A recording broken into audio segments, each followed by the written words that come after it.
పేరు చెప్పను కానీ నాతో మాట్లాడుతూ ఈ మధ్యకాలంలో ఒకరు నాతో ఒక మాట అన్నారు.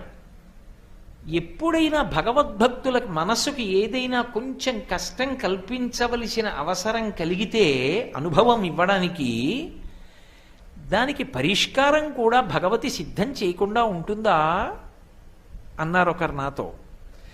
ఎంత కష్టంలో ఉండండి, ఆ కష్టం నుంచి తప్పుకోవడానికి కావలసినటువంటి మార్గాన్ని ప్రచోదనం చేస్తుంది ఆవిడ బుద్ధిలో. అది అమ్మవారికి ఉన్న గొప్పతనం. అందుకే ధియో యోన ప్రచోదయాత్, ధియో యోన ప్రచోదయాత్ అని అడుగుతారు. సమస్య ఉంటుంది బయట, పరిష్కారం ఎక్కడుంటుంది? బుద్ధిలోనే ఉంటుంది. కానీ ఆ బుద్ధి ఎందు పరిష్కారం ప్రచోదనం ఎందుకు అవ్వదు? ఆవిడ అనుగ్రహం లేదు. ఆవిడ అనుగ్రహాన్ని మూట కట్టి మీరు పెట్టుకోవాలంటే అది ఎప్పుడు ఉపయోగపడుతుంది? అమ్మ అరణ్యంలో ప్రయాణం చేస్తూ పిల్లవాడు అవతల ఊరు ఎడుతున్నాడు. అమ్మ రొట్టెలు తీసుకొచ్చి మూట కట్టి పచ్చడేసి మూట కట్టి ఆకులో పెట్టి పిల్లాడికి ఇస్తుంది. నాన్న పట్టుకెళ్ళరా అంటుంది. అమ్మ ఇప్పుడు ఎందుకమ్మా నాకు కడుపు నిండుగా ఉంది చద్దన్నం తిన్నానుగా అంటాడా? ఈ మూట పట్టుకు బయలుదేరతాడు. ఈ మూట ఎప్పుడు అక్కడికి వస్తుంది? మహారణ్యంలో ఉండగా కడుపు నకనకలాడిపోయింది. అప్పుడు అందులో అమ్మ కట్టిచ్చిన రొట్టె మూట విప్పుకుని ఇప్పుడు ఆ రొట్టెలు కడుపు నిండా తిన్నాడు. అమ్మ తెల్లవారుజామున చద్దన్నం పెట్టి కట్టి ఇచ్చిన రొట్టెల మూట అరణ్యంలో ఉండగా మధ్యలో ఆకలి తీర్చినట్టు ఒకనాడు నువ్వు చేసినటువంటి సేవ నీకెప్పుడక్కరకొస్తుంది అంటే చెప్పడం ఎవరికీ సాధ్యం కాదు. ఎప్పుడో ఎక్కడో ఆ తల్లి అనుగ్రహంగా పండిపోతుందంతే. ఆవిడ అనుగ్రహించి తీరుతుంది. బుద్ధి యందు ప్రవేశించి ఏదో అద్భుతాన్ని సాధింపజేస్తుంది.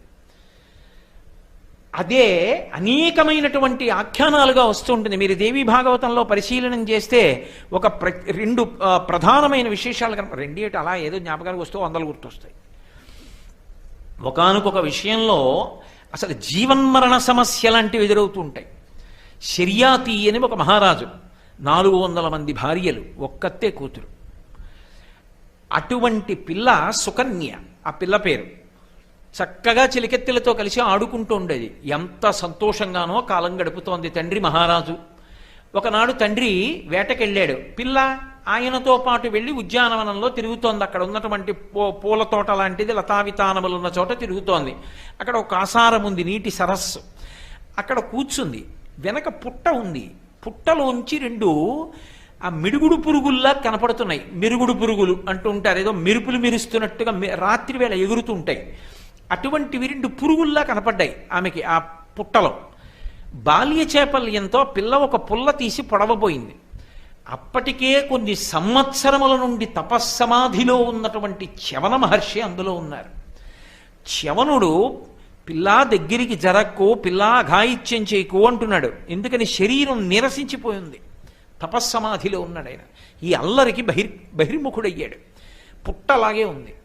ఈ పిల్ల బాల్య చాపల్యంతో చటుక్కున పుల్ల పెట్టి ఆ 2 మెరుస్తున్న కళ్ళని మెరుగుడు పురుగులు అనుకుని పుల్ల పెట్టి 2 చోట్ల పొడిచింది.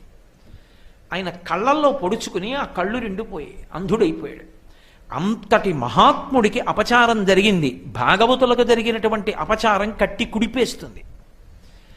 ఆయనేం అనలేదు. కానీ మహారాజు పరిపాలన చేస్తున్నటువంటి దేశంలో ఉన్న సమస్త ప్రాణులకు మలమూత్ర బంధనం అయిపోయింది. ఎవరికీ ఇంకా స్వస్థత లేదు. మల విసర్జన అవ్వట్లేదు, మూత్ర విసర్జన అవ్వట్లేదు. ఏం జరిగిందనుకున్నారు? ఎక్కడో ఎవరో ఒక మహాత్ముడి పట్ల అపచారం జరిగింది.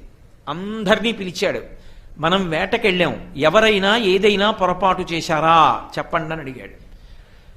ఆ పిల్ల వచ్చి చెప్పింది, సుకన్య, నాకు అవేవో తెలియదు, కానీ ఒక పుట్టలో 2 మెరుగుడు పురుగుల్లా కనపడ్డాయి. నేను పొడిచాను, కానీ లోపల నుంచి బాధతో ఆర్తితో మాటలు కేక వినపడింది. నేను వచ్చేసానని చెప్పింది. గబగబా పుట్ట దగ్గరికి వెళ్ళారు. కన్నుల వెంట రక్తధారలు కారుతూ అంధుడైపోయినటువంటి చ్యవన మహర్షి ఉన్నాడు. ఆయనని వెళ్ళి వేడుకున్నాడు రాజు. అయ్యో, పొరపాటు జరిగిపోయింది నా కూతురు వల్ల. మీకు కావలసినంత మంది పరివారాన్ని ఇస్తాను, మీకు వాళ్ళు నిత్యం సేవ చేస్తారన్నాడు. ఆయన అన్నాడు, మహారాజా, నువ్వు చెప్పిన మాట యథార్థమే, నువ్వు ఇస్తావు పరివారాన్ని. వాళ్ళు దేనికి వస్తారు? నాకు సేవ చేయడానికి వస్తారు. నా మీద ప్రేమ వాళ్ళకెందుకు ఉంటుంది? ఉండదు. నా మీద ప్రేమతో కళ్ళు లేని వాణ్ణి కాబట్టి నన్ను కనిపెట్టుకునేటటువంటి ఇల్లాలు కావాలి. వృద్ధుణ్ణి అంధుణ్ణి నన్నెవరు చేసుకుంటారు? ఏమీ కూతురు పుల్ల పెట్టినా 2 కళ్ళు పొడిచిందో ఆ పిల్లని నాకు ధర్మపత్నిగా ఇయ్యి, ఆ పిల్ల నన్ను అనుగమిస్తుందన్నాడు. రాజు హడిలిపోయాడు. నిండు యవ్వనంలో ఉన్న కుమార్తెని తీసుకెళ్లి వృద్ధుడు అంధుడు ఇటువంటి మహర్షికిచ్చి వివాహం చేయనా ఎలా కుదురుతుంది అని బెంగ పెట్టుకుని వెళ్ళి తన యొక్క పరివారంతో సంప్రదిస్తున్నాడు. సుకన్య వచ్చి అంది, ఒక్కొక్కరి పరిణితి ఎలా ఉంటుంది? నాన్నగారు మీరు ఎందుకు బాధపడుతున్నారు? మహానుభావుడు, బ్రహ్మతేజస్వి, అంతటి తపోనిష్ఠా గరిష్ఠుడు, అటువంటి వ్యక్తిని భర్తగా పొంది సేవించడం కన్నా నా జీవితంలో భాగ్యమే ఉంది. నన్ను ఆయనకిచ్చి ప్రాణులకు మలమూత్ర బంధనము తొలగిపోయింది. ఇప్పుడు ఈ పిల్లకి అనేక కానుకలు ఇచ్చాడు తండ్రి. నాకెందుకు తండ్రి, అరణ్యంలో కుటీరంలో ఉండేదాన్నని తండ్రికి ఇచ్చేసి భర్తని తీసుకుని అరణ్యానికి వెళ్ళిపోయింది. ఒక చిన్న కుటీరం, అందులో భార్యాభర్త ఉంటారు. తెల్లవారిందని ఆయనకి తెలియదు. తెల్లవారిపోతోంది, ఇంకా బ్రాహ్మీ ముహూర్తం, ఈ సమయంలో మీరు సంధ్యావందనం చేసుకోవాలని ఆయన చెయ్యి పట్టుకుని తీసుకెళ్ళి కాస్త మృత్తికని అక్కడ పెట్టేది, అంటే మట్టి ముద్ద కాసి నీళ్లు పెడితే ఆయన శారీరకమైనటువంటి అవసరాన్ని తీర్చుకునేవాడు. మళ్ళీ పిలిస్తే వెళ్ళి చెయ్యి పట్టుకు తీసుకొచ్చి పర్ణశాల అరుగు మీద కూర్చోపెట్టి గోరువెచ్చటి నీటితో ఒళ్ళంతా స్నానం చేయించి ఒళ్ళు తుడిచి పొడిబట్ట కట్టి, ఇప్పుడు సంధ్యావందనానికి వేళ అయింది, సంధ్యావందనం చేసుకోండని పీట వేసి కూర్చోపెట్టి పూజాద్రవ్యాలన్నింటినీ సమకూర్చి హోమానికి వేళ్లయిందని హోమం చేయించి అరణ్యంలోకి వెళ్ళి సంబారాలన్నీ తీసుకొచ్చి దొరికినటువంటి ఆ నివార ధాన్యాన్ని తీసుకొచ్చి అన్నం వండి భర్తకి పెట్టి తాను ఏదో కొద్దిగా తిని నేల మీద పడుకొని భర్తకి పరిచర్య చేస్తుండేది. చాలా కాలం జరిగిపోయింది. ఒకనాడు ఆమె ఇలాగే అరణ్యంలోకి భర్తకి ఉపచారాలు తీసుకురావడం కోసమని వెళ్ళింది, ఆయన చేసుకోవలసిన హోమ సంబంధమైన ఉపకరణముల కొరకు. సూర్యభగవానుని యొక్క కుమారులు మహాతేజోవంతులు, దేవవైద్యులు, అపారమైన అందగాళ్ళు ఆయన 2 కుమారులు అశ్వినీ దేవతలు వచ్చారు అక్కడికి. వాళ్ళు ఈ పిల్లని చూసి, ఇంత అందగత్తెవి అరణ్యంలో తిరుగుతున్నావు, నువ్వెవరని అడిగారు.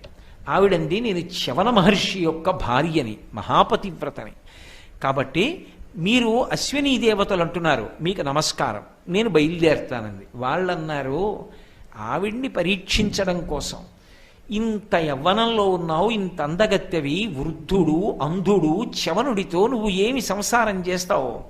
ఆ భర్తని విడిచిపెట్టి మాలో ఎవరినైనా ఎంచుకో, భార్యవి కమ్మన్నారు. ఇటువంటి మాట నోటి వెంట రాకూడదు. అంధుడో వృద్ధుడో నా భర్త నాకు పరమదైవం, ఇంకొక్క మాట మీరు మాట్లాడితే శాపవాక్కు విడిచిపెడతానని. వెంటనే అశ్వినీ దేవతలు సంతోషించి ఆవిడ పాతివ్రత్యానికి అన్నారు, నిన్ను అనుగ్రహిస్తాం, నువ్వు నీ భర్త కలిసి సరోవరం దగ్గరికి రండి, నీ భర్తని ఈ సరోవరంలో దిగి స్నానం చెయ్యమను. నిండు యవ్వనంతో కంటి చూపుతో పైకొస్తాడు, కానీ ఒక పరీక్ష జరుగుతుంది, అందులో నువ్వు తట్టుకుంటేనే నీ భర్త నీకు అలా దక్కుతాడు. ఆమె అలా జరగాలని కోరుకోలేదు. అంధుడైనా భర్త, కానీ భర్తకి చెప్పకుండా ఉండకూడదు, అది పతివ్రతా ధర్మం. అందుకని వెళ్ళి భర్తకి చెప్పింది. ఆయన అన్నాడు, ఏం పర్వాలేదు, పద, వాళ్ళు ఎక్కడున్నారో అక్కడికి వెడదాం. సరోవరం దగ్గరికి వెళ్ళారు. చ్యవన మహర్షి దిగారు, అశ్వినీ దేవతలు కూడా అందులోకి దిగారు. ముగ్గురు తల ముంచి మునక వేశారు, మునక వేసి పైకి తేలారు. ముగ్గురు ఒకే రకమైనటువంటి యవ్వనంతో ప్రకాశిస్తున్నటువంటి చ్యవన మహర్షులై నిలబడ్డారు. నిలబడన్నారు, నీ భర్త ఇదే యవ్వనంతో, ఇదే తేజస్సుతో, ఇదే ప్రకాశంతో నీకు లభిస్తాడు. ఎప్పుడు? నీవు మా ముగ్గురిలో అసలు చ్యవనుడెవరో తెలుసుకోగలిగితే కనిపెట్టు. బుద్ధి చేత కనిపెట్టడం సాధ్యమా? ముగ్గురు ఏకరూపంలో ప్రకాశిస్తున్నప్పుడు ఎలా? ఆవిడ ప్రతిరోజు జగదంబకి నమస్కారం చేసేది. ఆ పుణ్యం ఉంది కదూ, ఒకనాడు పెట్టిన నమస్కారం ఎక్కడికి పోతుంది? ఇప్పుడు ఆ తల్లినే తలుచుకుంది. నమ పద్మోద్భవే దేవీ నమ శంకరవల్లభే విష్ణుప్రియే నమో లక్ష్మీ వేదమాత సరస్వతి అని పిలిచింది. అమ్మా, వేదమాతవైన సరస్వతివైనా నువ్వే, విష్ణువు యొక్క ప్రియురాలవైన లక్ష్మివైనా నువ్వే. కాదు కాదు, నమ పద్మోద్భవే దేవి నమ శంకరవల్లభే, పద్మమునందు ఆవిర్భవించి పరమశివుని యొక్క ఇల్లాలైన పార్వతివైనా నువ్వే. మూడు మూర్తులుగా ఉన్న రూపం నీదే కదూ. గీర్దేవతేతి గరుడధ్వజ సుందరీతి శాకంభరీతి శశేఖరవల్లభేతి సృష్టి స్థితి ప్రళయ కైలుష సంస్థితాయై తస్మై నమస్త్రిభువనైక గురోస్తరుణ్యై అంటారు శంకర భగవత్పాదులు. అని స్తోత్రం చేసింది. స్తోత్రం చేస్తే వెంటనే అమ్మవారు ఆవిడ బుద్ధిలోకి ప్రవేశించింది. చ్యవనుడు ఇతను, వేలు పెట్టి చూపించు, బెంగపెట్టుకోకండి. ఆమె వెంటనే ఇది భగవతి కటాక్షం, ఈయనే చ్యవనుడు అంది. అశ్వనీ దేవతలు యథారూపాలు పొందేశారు. ఖచ్చితంగా గుర్తుపెట్టావమ్మా, నీ భర్త ఎవరో, ఈ యవ్వనంతోటే నీ భర్తని నీకు అనుగ్రహిస్తున్నాం. రెండు కళ్ళు దృష్టితోటి నిండు యవ్వనంతో నీకు భర్త లభించాడు. ఇప్పుడు చ్యవనుడికి యవ్వనం ఇచ్చారు. ఇప్పుడు నాకు చెప్పండి, ఆనాడు ఆ సుకన్యకి అంత పెద్ద సమస్య ఏర్పడినప్పుడు బుద్ధి ప్రచోదనం చేసి అనుగ్రహం నిలబెట్టుకోగలిగిన స్థితి ఎవరి వల్ల వచ్చింది? జగదంబ అనుగ్రహం. ఆవిడికి పెట్టిన నమస్కారం, ఆవిడికి చేసిన పూజ, ఆవిడ వాహనంతో తిరిగిన పుణ్యం ఉత్తినే పోతాయి అనుకోకండి. అవి ఎప్పుడో అప్పుడు జ్ఞాపకం పెట్టుకుని ఆవిడ రక్షించడానికి హేతువులుగా తీసుకుంటుంది.